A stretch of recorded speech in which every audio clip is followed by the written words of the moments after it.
What is going on, guys? Dutty and Marnie. I hope you guys are having a great day. And today we're going to be doing a Q&A. Let's get right into it. Have you ever drank water? Alright guys, I know this sounds absolutely crazy, but I've honestly never had a water in my entire life. I never drank water, touched water, anything of that nature. Matthias, I've never had water, right? No, I don't think so. So I've never had water, guys. It's 100% true.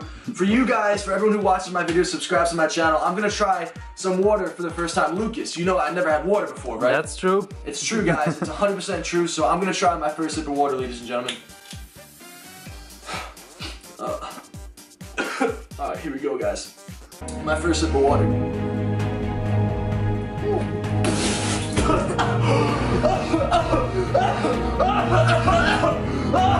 When you lift, how loud do you groan/yell? See, normally when I'm working out, I'll be one of those guys that kind of just like minds my own business. I'll have my headphones in, I won't be paying attention to other people, and I'll just focus on my workout. So it's kind of like to myself, and I'll just breathe extremely heavy, but not too loud, not to the point where other people can hear me. Some guys go absolutely crazy with that though. What was your lowest point in gaming and how did you get over it? The lowest point in gaming honestly had to be when I got dropped the day of the roster lock, and then the team that dropped me placed top 16. It really got under my skin, and it took me a long time to get over it. I felt for a while that I was just in a really bad mood all the time, and it took a long time for me to realize the bigger picture of things. Did your parents feel weird when you said you wanted to become a COD pro and game all day but still go to the gym? My mom has told me my entire life, do whatever you want to do as long as you do it 100%, and I just told my mom I'm going to pursue this and I'm going to make this happen, and that's what I'm trying to do right now. Have you ever tried chocolate? Alright guys, I know this sounds crazy, but I've never had a piece of chocolate before in my life. I'm just kidding, I eat chocolate all the time. Dude, I don't like this chocolate. Dude, it's like bitter. It I don't is. like it. You never had chocolate before.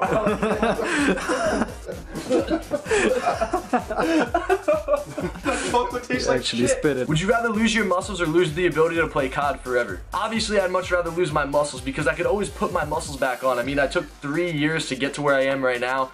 But Call of Duty, if I'm going to lose my skills forever, I'll never get those back. But if I lose my muscles, I can just start working out again and get back where I am. It'll take me like 3 years, but at the end of the day, it'd be worth it in the long run. Where would you be without YouTube, and who was your inspiration to start working out? If I wasn't a YouTuber, I'd be a full-time college student pursuing playing D1 football and then going to the NFL. That was always my dream before I did all this stuff, so that's what I would be pursuing right now.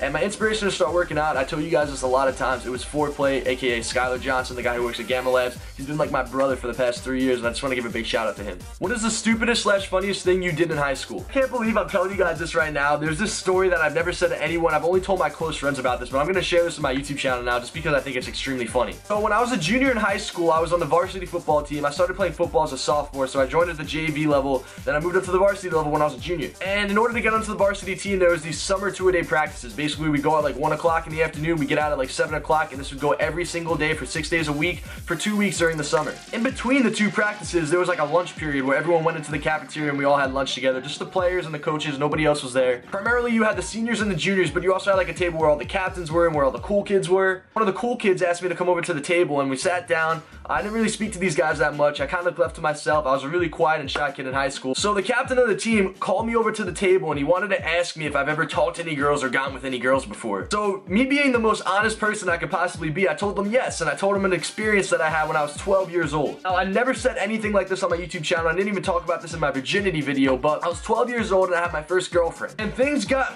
really interesting extremely fast. So I had my first girlfriend when I was 12 years old, and this was the time where I started to develop my hormones and I was starting to hit puberty. And I didn't know what to do. I didn't know what sex was. I didn't know what anything was, but I figured I should experiment just because I'm going through puberty and I know that I like girls, so I want to start experimenting with some girls. It makes sense, right? I think every 12-year-old goes through this phase. I wasn't an average 12-year-old. Instead of being a regular 12-year-old that just kisses his girl, maybe hooks up with her, I started taking it to the next level extremely fast. Basically, every day after school, I'd go back to my girl's house and we'd hang out in her basement and we'd just hook up and watch like MTV, you know, Catfish, Disaster Date, what else was on MTV?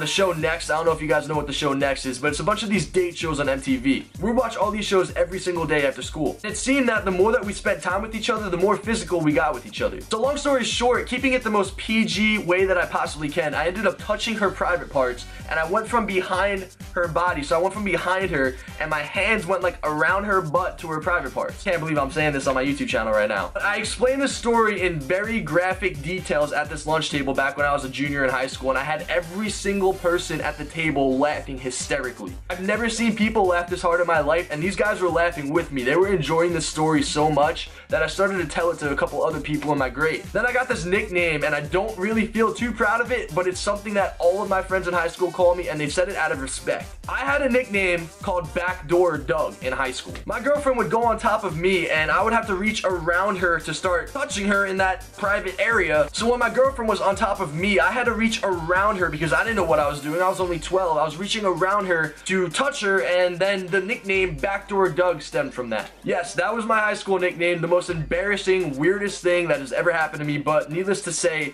everyone at this lunch table was cracking up when I told this story. I told it in the most graphic details possible, and I'm not going to say them on my YouTube channel. When I read this question, that was the first thing that came to my head, and I really felt like sharing that with you guys. That's honestly one of the most embarrassing things that I've ever had in my entire life that I've never shared with my YouTube channel, but I think I've gotten to a point where I feel comfortable in my own skin to tell you guys some of these stories that I've had in my life. And I think everyone's had some weird story in their life that they don't want to share with people, but I'm just a little bit more open with the things that happened in my life because I want you guys to learn from my experiences. Basically, the lesson I'm trying to tell you guys is if you did something really stupid, you probably shouldn't tell a huge group of people, let alone a group of people at a lunch table, or maybe taking my mistake and putting this on a YouTube video. I don't know how you guys are gonna take that, but I felt it needed to be said. Next question. When are you gonna come out of the closet?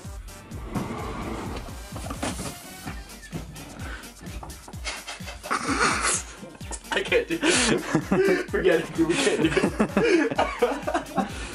Forget it. Just cut, dude. What was the most awkward moment you've ever had at the gym? One time I was on an ab machine in the gym and I was doing leg lifts. And I don't know if you guys know, but when you do leg lifts and if you have gas, you might have to feel that gas coming out as you're doing the leg lift. Basically, as I was doing the leg lifts, I had my headphones in and I was extremely zoned in and I was ready to do this workout. There's these two really attractive girls that were next to me and I didn't really pay too much attention to it, but I realized that a few seconds after I farted, these girls looked at me in a funny way. I didn't even realize how loud I farted until I took my headphones down and I looked at the girls' expressions on their face. And at that point, all I could do was really laugh it off. Predictions for X Games, top 3 team. I think FaZe is going to beat Optic in the finals and Envy is going to get third. Would you rather shit every time you sneeze or throw up every time you fart? Definitely got to shit every time you sneeze because if you're going to sneeze, you can almost control when the sneeze is going to come out. It's not really going to happen unexpectedly, but you fart a lot more times during the day and it would be really unattractive and disgusting for you to throw up every single time you farted. How tall are you and when did you start lifting? 5'11" and I've been lifting for a little bit over 3 years and I started when I was 17 years old. Has COD ever got boring to you? It's actually funny because somebody asked me that question today in the gym, and yes, COD has gotten boring to me, but at the same time, playing a video game as a job is probably one of the coolest things in the world, and I've actually worked a real job once in my life, and I'd much rather play Call of Duty than working a real job, so I realized how grateful I am to be in the position that I'm in, and I really appreciate the fact that I could sit here in my room, make a video for you guys, and play Call of Duty as a living. That is absolutely crazy to me, and I do not take that for granted. It's gonna wrap up the Q&A for today. I really went out of my comfort zone on this one and told you guys a story I didn't think I was ever gonna tell anybody, but I hope you guys enjoyed the video. If you enjoyed that story, drop a thumbs up on the video, and if you did anything weirder or crazier or more embarrassing than that, if you have the courage to tell me, put it in the comments down below. I would read every single comment. And like I said, guys, I appreciate all the support. I hope you guys have a great day. This is your boy, Doug Censor Martin, and I'm out, guys. Peace. I want to do that sick intro where I tweet out Rise and Grind on my phone and I get into my video, but it's 10:48 in the morning and I feel like I shouldn't be tweeting Rise and Grind past like 9:30. That's like my golden rule, but what is going on, guys?